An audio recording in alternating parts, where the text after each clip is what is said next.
Sa araw-araw bilang nanay ay ganito ang ating trabaho, ang asikasuhin ng ating mga kids. Pagkatapos maghanda ng kanilang breakfast pati babaunin sa school ay papaliguan at bibihisan na din para sa kanilang pagpasok. Ito ang everyday routine ko bilang nanay. Hindi pwede mapagod o sumuko dahil nga nanay tayo. Tayo lang din naman ang inaasahan ng ating mga anak. Kaya nga sabi ko dito kay Avery ay ayusin lang niya ang kanyang pag-aaral ay sapat na sa akin. Fast forward na nga, nakarating na kami ng school nila Avery at si ate ay pumasok na rin.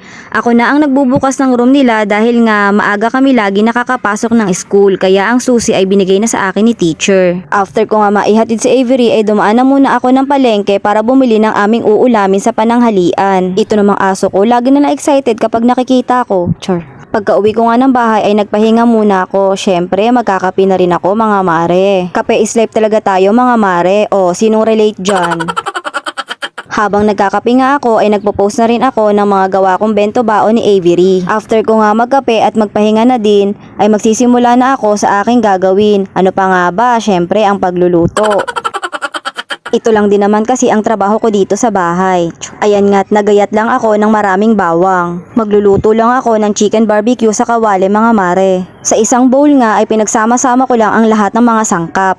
Mamasitas barbecue marinade, oyster sauce, ketchup, paminta, seasoning powder, konting toyo, konti lang nilagay ko mga mare dahil marami na ako nito. Charis. Sugar, bawang at 2 piraso ng kalamansi. Pagkatapos ay minekos-mekos ko lang ito mga mare. Oh, wag kayo mag-alala mga mare, malinis ang kamay ko bago ko nilamas ang manok.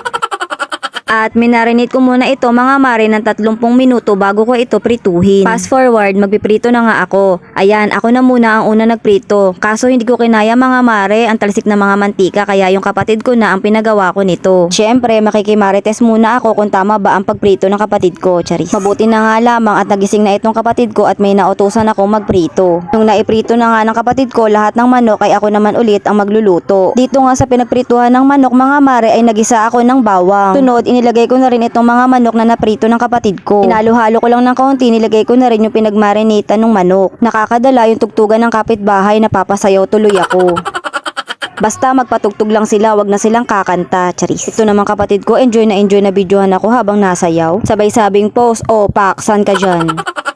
O mga mare, sinasabi ko sa inyo, hindi adobo yung niluluto ko ha. Chicken barbecue yan mga mare, hindi adobo. Charis. Pasensya na nga pala sa ingay sa background ko. Paano ba naman yung mga kapitbahay kong bata naglalaro dito sa harapan ng bahay namin? Ang iingay, parang sila lang ang tao sa subdivision na ito. Charot. Pagkatapos ko nga magluto ay kakain na rin kami. Syempre, titikman ko na ang niluto ko, diba? O, kain po tayo mga mare. Ang sarap ng niluto kong adobo, chicken barbecue pala. Charis. Sigurado ako na mapaparami ang kain nito ni Avery dahil paborito niya ang ganitong luto ko. Baka nagtataka kayo mga mare, hindi ko na nakakasama sila mother at kapatid ko sa pagkain ko dito. O ayan, bibidyohan ko na sila para sa inyo, Charis. O sa mga nakakamiss din kay mother, hi daw po sa inyo.